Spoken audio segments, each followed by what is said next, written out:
Good afternoon and a warm welcome to KBC Lunchtime News on this Friday, the 17th day of January 2025. My name is Ben Troy and my colleague on the sign language interpretation bit is Byron Abuli. Straight to the news, we begin our live coverage from State House, where President William Ruto has called on members of his cabinet to embrace unity, teamwork and synergy in the delivery of government programs.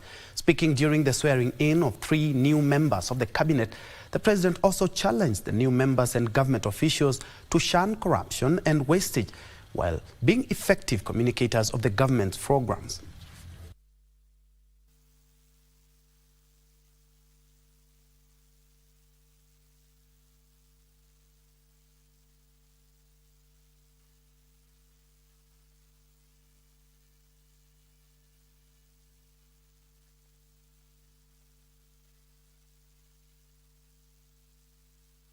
I, Mutahi Kagwe, being appointed a Cabinet Secretary of Kenya, do swear that I will at all times be faithful to the Republic of Kenya, that I will obey, respect and uphold this Constitution of Kenya, that I undertake to hold my office as Cabinet Secretary with honor and dignity, that I will be true and faithful Counselor to the President for the good management of the public affairs of the Republic of Kenya. So help me God.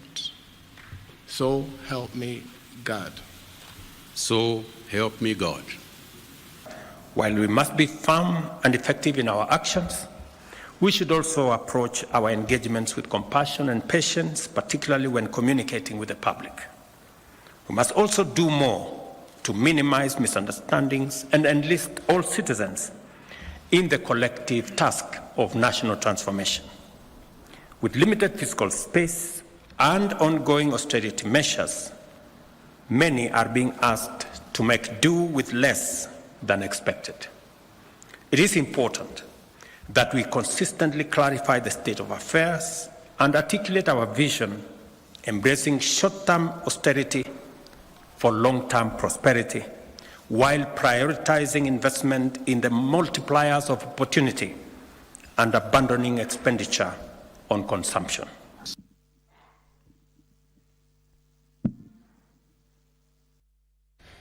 All public and private training institutions licensed to offer nutrition and dietetic courses have been given 6 months to acquire approved specialized skills laboratories.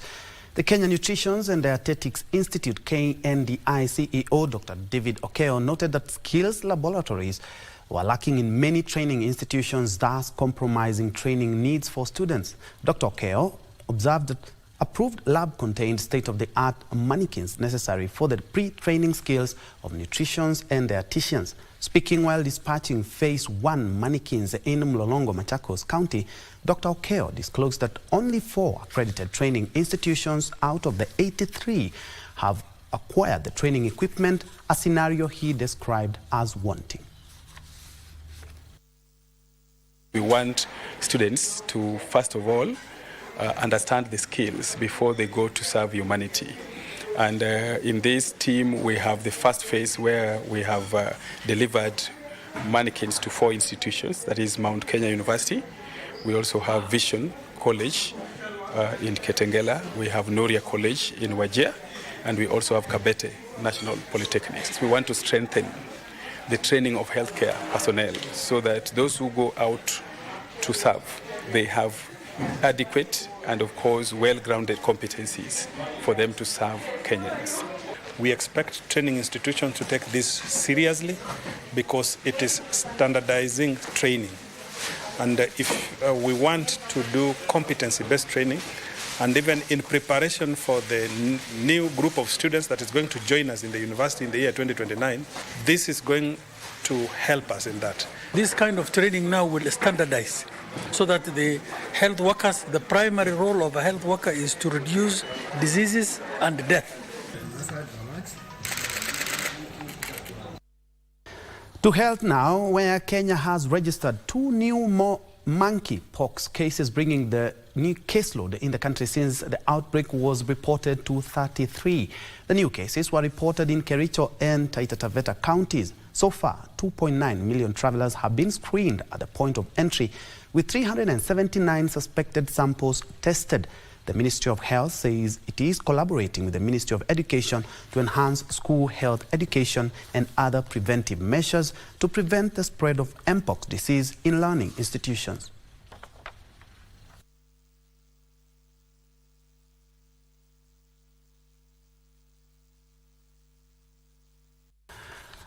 Moving on, Bunge la Mwananchi has urged the government to urgently address the growing cases of abductions across the country. Francis Owino, the Bunge la Mwananchi chairperson, who was speaking to the press, condemned the recent surge in the cases where citizens disappear without trace, calling it a clear violation of human rights. Lazima tutetee Wakenya wenzetu, juu hii Kenya ni yetu sisi wote. Sasa saa hizi kuna history abduction. United Nations iko tu hapa. Mwingine anataka kusimama AU. Si tunamtakia kila laheri. Lakini sasa mimi naulizaje, utatakaje kuguard Afrika mzima ili hali violations of human rights zimeanzia kwa country yako?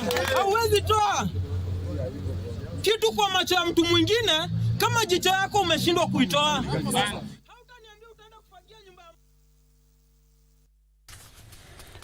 Hypertension and diabetes are emerging as the leading health concerns for residents of Lamu Island. This revelation came during a health education and free treatment event which was organized by a local health center on the island. The event aimed at raising awareness and offering solutions for managing these chronic conditions which have been on the rise in recent years.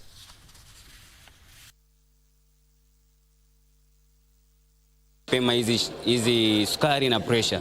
Tukianza kuzipata mapema ndio inatusaidia kuprevent zile complication.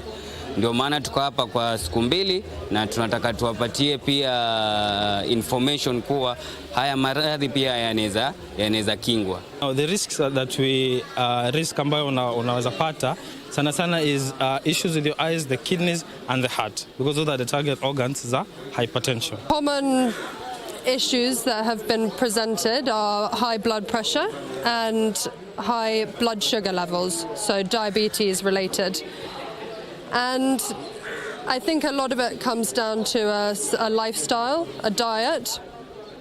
People need to be exercising more and just being careful about what they are eating.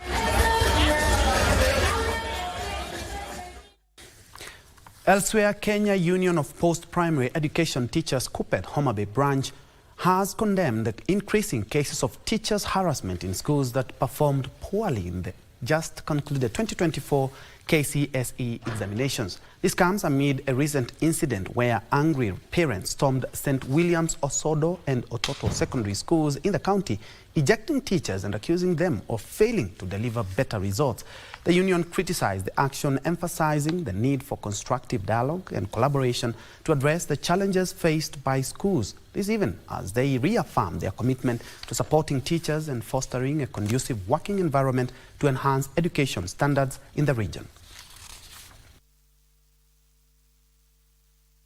Walimu wanatolewa kwa madarasa kama mbwa, wanafukuzwa kwa sababu matokeo ya mtihani haikuwa bora. Sisi kama viongozi wa KUPPET wa tawi la Homa Bay tutaambia walimu wote watoke kwa hayo madarasa ili wazazi nao pia wafunze katika wafunze hao wanafunzi wao. We want to urge the parents to follow due process and address any poor performance in any schools, instead of taking matters into their hands to eject teachers in the ways that we saw they did.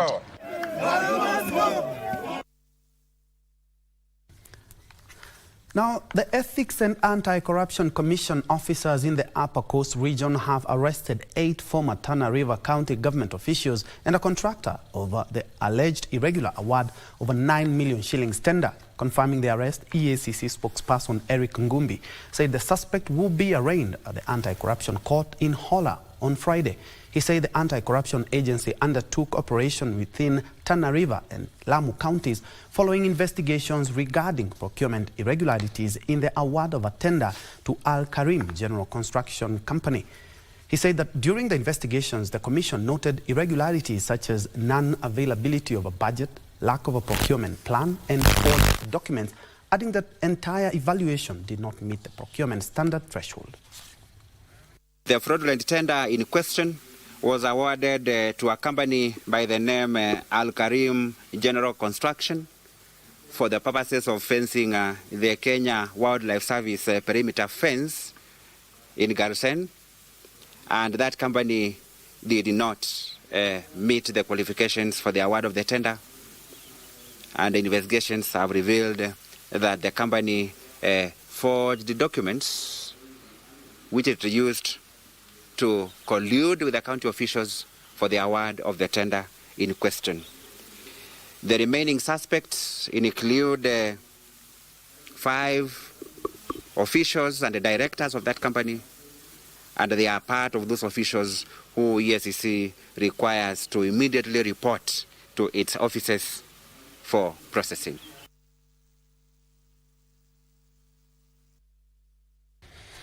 And away from matters graft, a section of Mount Kenya youth leaders has questioned the timing of recent remarks made by Public Service Cabinet Secretary Justin Bidan Muturi, linking the NIS to the reported abduction of his son in June.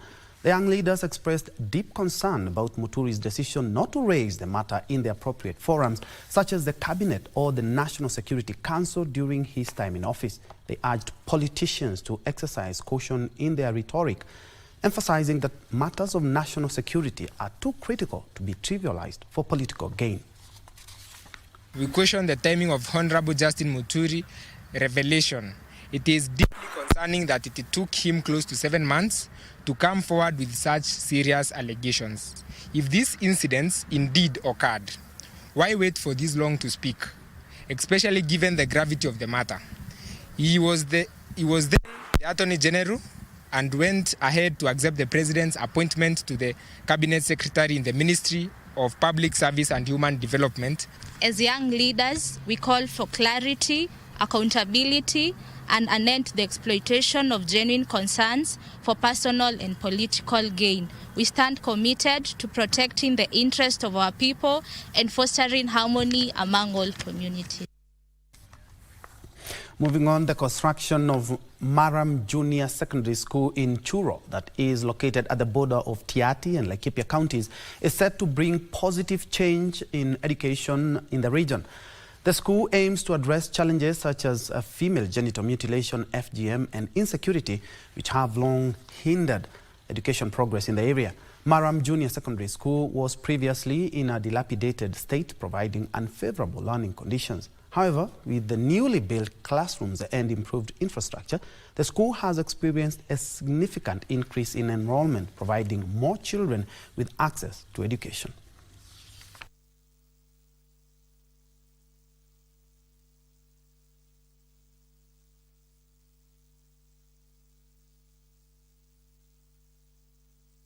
Kuona watoto wetu wakichunga mbuzi.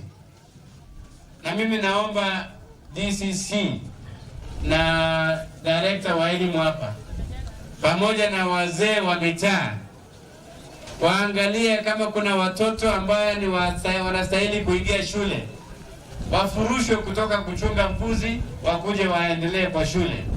Ukiona hii shule mara ya kwanza ilikuwa ni mabati yote na mabati ambayo imeharibika, mabati ambayo ni kuombaombwa. Kwa hivyo nashukuru Mwenyezi Mungu kupitia Safaricom M-Pesa kwa kutuona na kutusaidia. Ningependa kuambia kwamba Safaricom Foundation au M-Pesa Foundation letu ni ku make sure tumeboresha education, maneno ya education, maneno ya health na maneno ya economic empowerment kila mahali Kenya.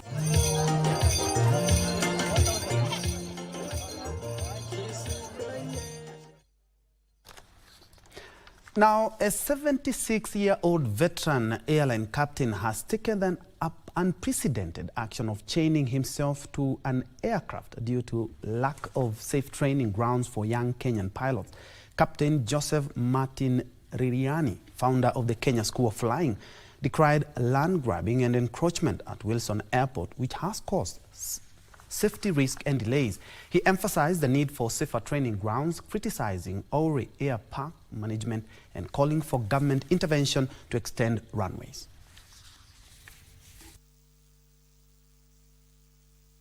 Malindi, we started flying there in 2003, and the first thing that we had problem was the hotel keepers. The hotel industry, of course, want quiet. So the first thing is they told us to keep off the beach in our flying. And yet, the beach is where we first land in case of engine problems. In fact, I'll be very fair that one of our aircraft actually first landed in 7th November at Gazi Beach in Muzambweni without a hitch. Nobody was touched on it because of the beach. So Malindi, they forced us out of the beach. Now we have to do right-hand circuits instead of left-hand circuits into the beach.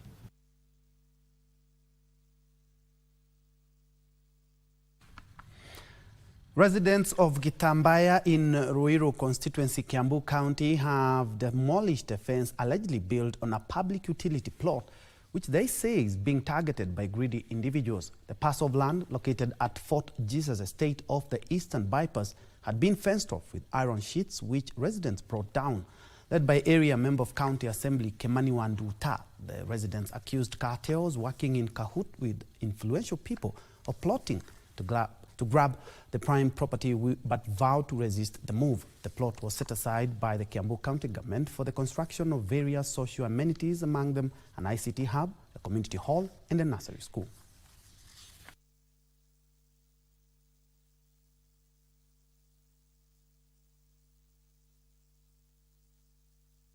Mabwenyenye wamekuja wamegrab hiyo sehemu na wakawa wameweka beacon ambazo tumetoka kung'oa, wakisema kwamba ni plot zao, na hakuna any proof ambayo wanawekelea ya kuonyesha kwamba kwa map hizo ni plots ambazo zimegawa pale kama zile zingine. Na mimi niko na evidence ya map ambayo iligawa mwaka wa 2001 na ambayo ilikuwa imepeaniwa approval kutoka kwa Commission of Land, ambayo iliruhusu kugawa mara ya pili sehemu zingine na zingine zikaachwa kama public utilities. Na hizo ndizo tunapigania na tutaendelea kupigania.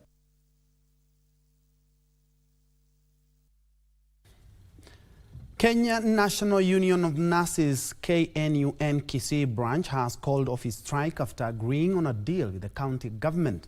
Representing the governor Simba Arati, the deputy governor Charles Obebo signed a return to work formula with the nurses and allayed fears of paralysis in the health sector. The deputy governor commended the healthcare providers of going out all to ensure that patients in the county are not forced to travel out of the region to seek medical services. Among the contentious issues the nurses raised were failure by the employer to redesignate special nurses, provide comprehensive health insurance cover, and implement the 2024 SRC salary structure.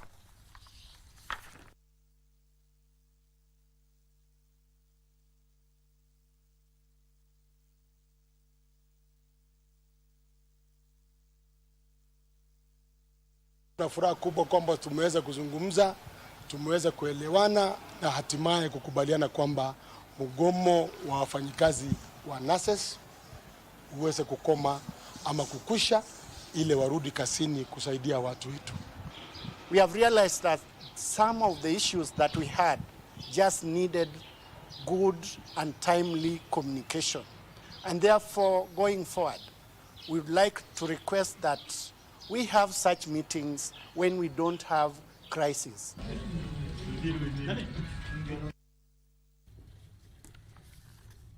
From Kisii to Kilifi, where Governor Gideon Mung'aro has inaugurated new municipal boards to boost service delivery in the rapidly expanding municipalities of Mariakani, Mtwapa, and Watamu.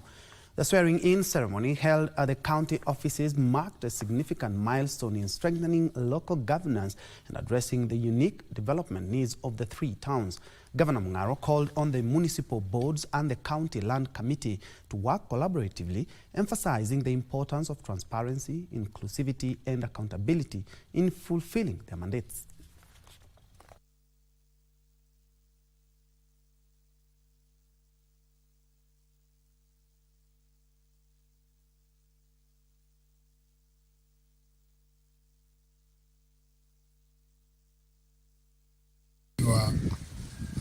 magavana wote wa Pwani, ile barua na ardhi zote ambazo tumezitambua kama ardhi za watu binafsi ambazo zinaishi watu wetu hapa Pwani, ili ziweze kwenda kwa rais, isianze kuchukuliwa hatua ya kununua zile private land zipewe wananchi wa Pwani. Kwa hivyo mtakuwa muhimu sana kwetu mashinani kutusaidia kutuambia hii shamba hii ni sugu, ili tujue tunanunua ile sugu kwanza, halafu ile nyingine, na tuhakikishe kwamba pia tunajua idadi ya maskota katika sehemu hizo. Tutasaidiana na ofisi ya ardhi ya kaunti tuweze kutambua, tukipeleka tujue ardhi hii ina maskota wangapi. Residents from Kajiado South Sub-County, neighboring Savo East National Park, have benefited from a community borehole to avert a human-wildlife conflict over water. Over the years, wild animals have been roaming within residential areas in search of the rare commodity, prompting a clash with locals, resulting in death and injuries. Mount Kilimanjaro Trust Fund has taken up the burden to ease the suffering of residents through several communal water projects.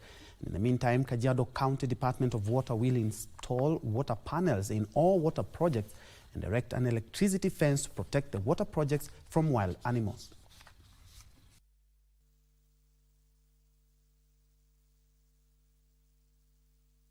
Kulikuwa sana na conflict ya maji kati ya community na pia wanyama, kwa sababu wakati walikuwa wanaenda kuchota maji kule kwa raga, pia livestock walikuwa, mifugo ilikuwa inachota maji, inakunywa maji mahali hapo, and pia wanyama walikuwa wanakuja hapo kukunywa maji. Kama county government pia tumeweza kusaidia community hii. Tuko na pesa tumetenga ya solarization ya borehole ambayo tumechimba karibu na hii, ambayo pia itasaidia kwa kuongeza maji ambayo hii community itaweza kuwa inapata. Sisi mbeleni analala bila maji, naenda kibarua, anakuja anakutana na ndovu, sisi anakimbia, orore anaenda bila.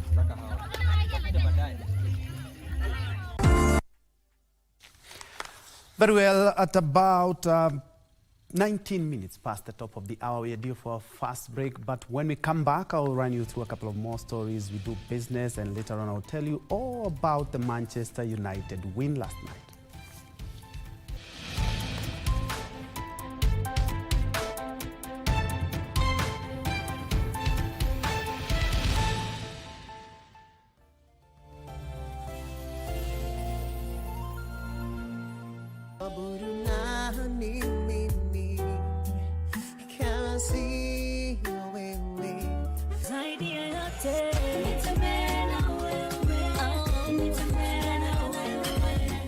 How do we mentor this generation with the many challenges that they are going through? Is there hope?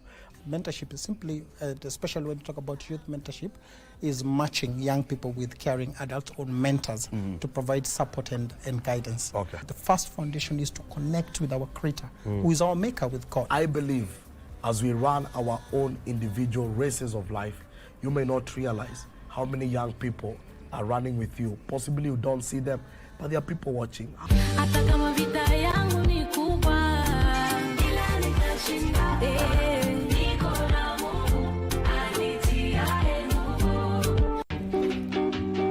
Chapa wakaniumiza, hata grandsons wake ndo walikuwa nasema, "Anje amefanya nini, msamee, usimchape." Wacha huyu msichana atwangwe. Wacha kumutwe. Wacha kumutwe. Unasema nilikuwa nimekuajiri kazi? Ndio. Ninaishi wapi? Ninaishi Kilelesho. Kweli? Ndio. Kwani kuna Kilelesho wangapi? Mimi simjui. 3 years. Yes, 3 years. Wacha hajui where she was living. Najui barabara inaitwa. Najui barabara inaitwa. Wewe. Makalio ikaumia. Na mkamfukuza usiku. Ni reasonable doubt. Iko hapa kama ex. Leta hiyo makalio tuone. Umemaliza maswali? Umemaliza swali. Uko wapi tukichapa? Nilikuwa kwa mliango nikakuja kusaidia, mkaniambia you will be in the mix. Mimi nikawacha. Ati nitakuwa kwa mix. Yaani watanichapa pia hao. Tuendelee. Yes, obviously she left me back. Kuuliza nini? Ameniuliza kama huyo msichana anampenda yeye mheshimiwa.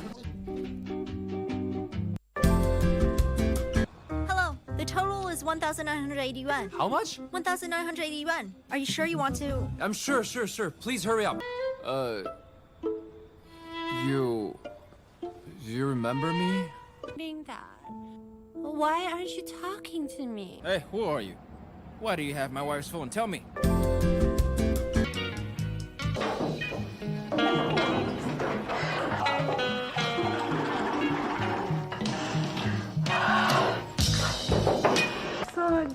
Will you happen to have the cop's number? Sisi kosa namba hapa kwa book. What is your relationship with Alice? Sending an OCS to ask me questions? Anafanya tu kazi yake. Don't you think Blackie will talk? Everybody talks, Nick. It's done. How do I know you're not lying? Unasema nini wewe? That's incompetent. That's what you are. Get out. Just get out of my sight. I don't want to ever set my eyes on you again. Out!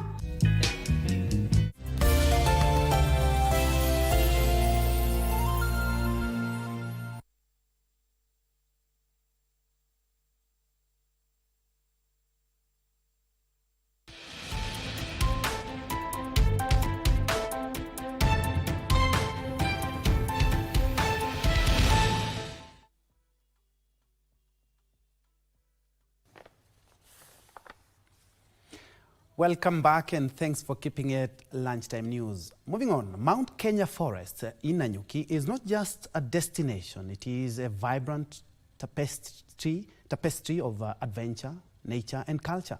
The Central Kenya destination prides in its breathtaking scenery, fresh mountain air and an array of exhilarating sports activities, as Mchuma Odim highlights today on Magical Scenes.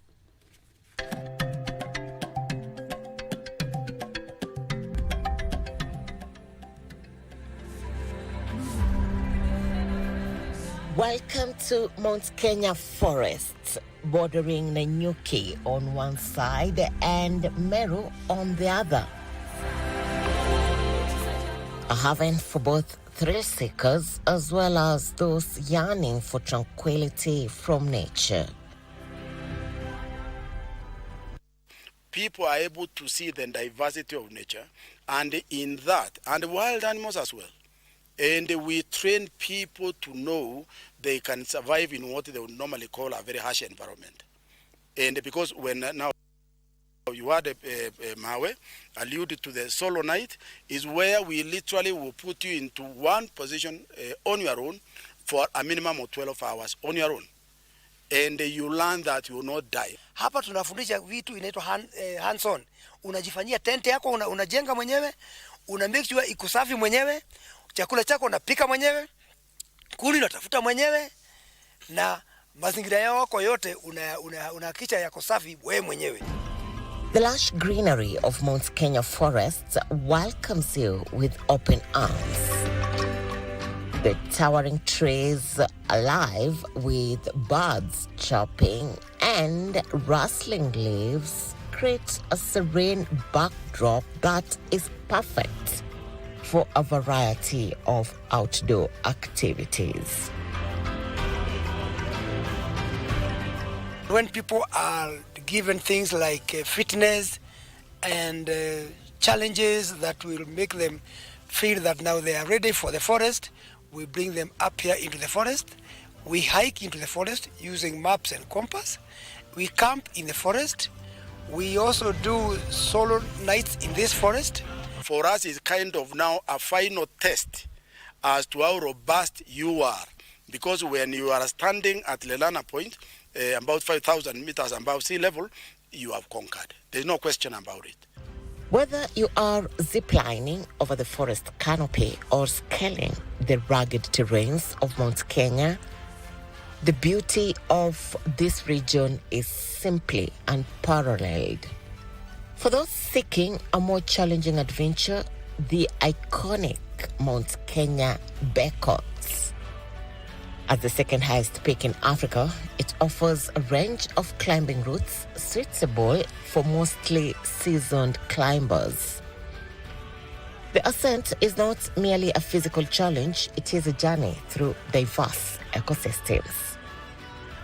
After a day filled with adventure, the charm of camping in Nanyuki is irresistible.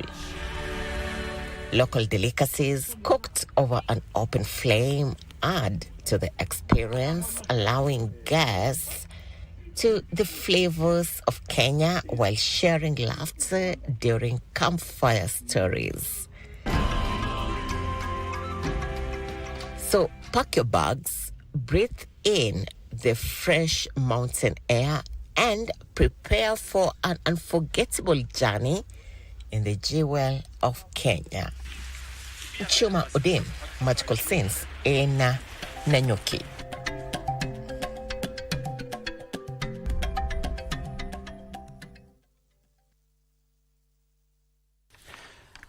Truly magical. Moving on, the Ministry of Health State Department for Public Health and Professional Standards has embarked on a sensitization campaign on drug and substance abuse to raise public awareness on its impact.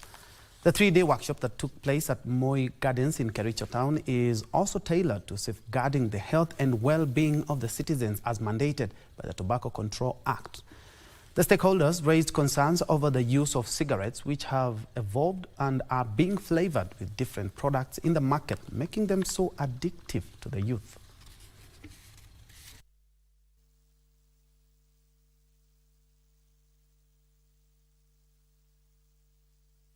Of Kenyans currently use tobacco and nicotine products.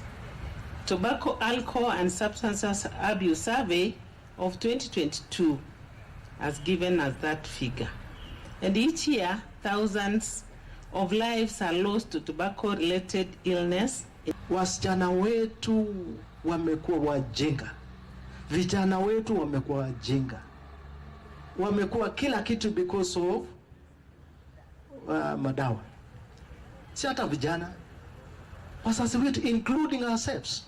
We are saying, if we engage in these drugs, it will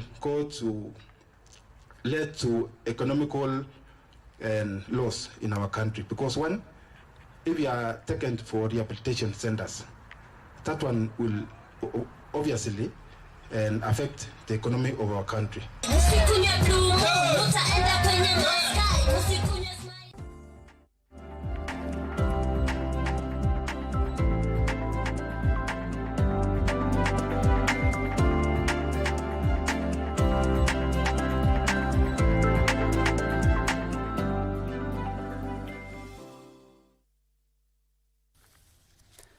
And in business, the private sector is concerned about some tax policies that they say are making products and services made in Kenya costlier. Led by Kenya Private Sector Alliance Tax Director Steve Okoth, the private sector called for gradual tax adjustments to promote competitiveness across industries. The mistakes that have happened over the last 5 years, if we can trace from 2019, they have been catastrophic, placing taxes on raw materials that are used by manufacturers, thereby shutting entire industries. Shifting of production from Kenya to other countries because of tax measures. Certain fiscal policies being made, for example, when CGT was increased from 5% to 15%, leading to KRA actually now not, there's a total collapse of collection in that particular tax. So it's very clear that there is a serious lack of institutional capacity to actually discharge that role. So when you look at how it's currently operating, or that particular function is not properly resourced with the correct experienced experts. Business opportunities in the blue economy, energy, infrastructure, transport and tourism in 6 counties in the Nyanza region will be showcased as the devolved units targets private sector investment. Nyanza International Investment Conference Organizing Committee Chairperson Jaf Olede says the conference slated for next month, is focusing on leveraging the support of the private sector to finance key development projects that will create jobs and wealth in the region. Olede says both local and global investors are being targeted to invest in the area and leverage its location to make products for markets in Western Kenya and Rift Valley, as well as countries such as Uganda, Tanzania, Rwanda, Burundi, and the Democratic Republic of the Congo. Is Lake Victoria. And we now talk of the blue economy. Lake Victoria is a big platform for our blue economy investments. We have potential for hydroelectric power investments. We have potential for modern hostels, like Kisii is planning a modern hostel. We have potential for in the medical area, like pharmaceutical industries. So there are lots of opportunities that Nyanza presents that may not be equal to many counties in Kenya.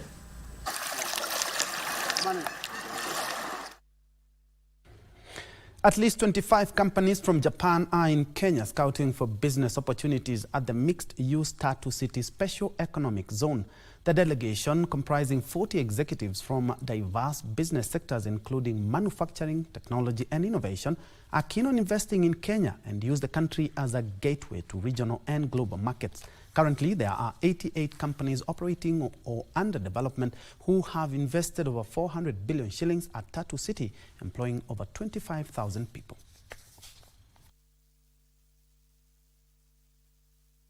Indeed, Kenya is ranked as #1 among African countries in a survey of Japanese companies' interest. The mission includes 29 Japanese companies from diverse sectors. Whatever your interests are in Kenya, whether it's business or personal, you simply want to live in this beautiful weather, we look forward to welcoming you to Tatu City.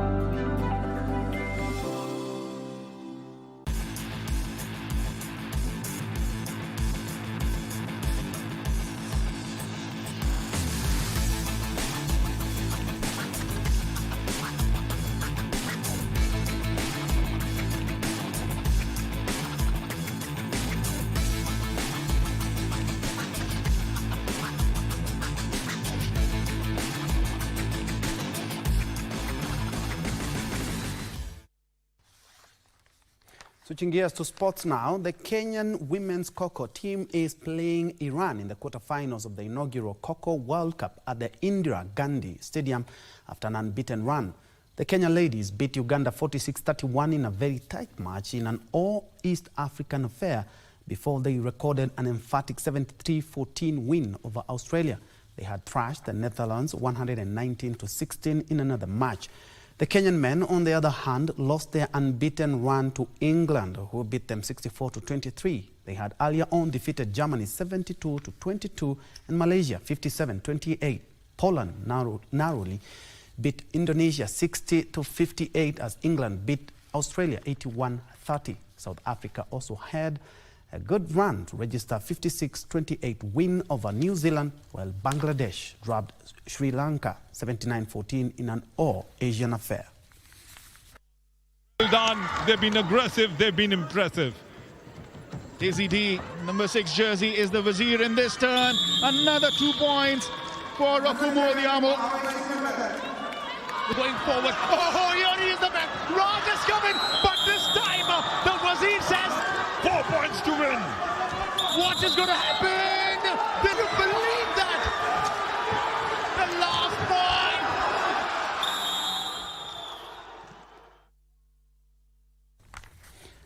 From India to England, where Manchester United carried the day at Old Trafford thanks to Ivory Coast Amad Diallo's hat-trick, which helped them beat Southampton 3-1 in an English Premier League.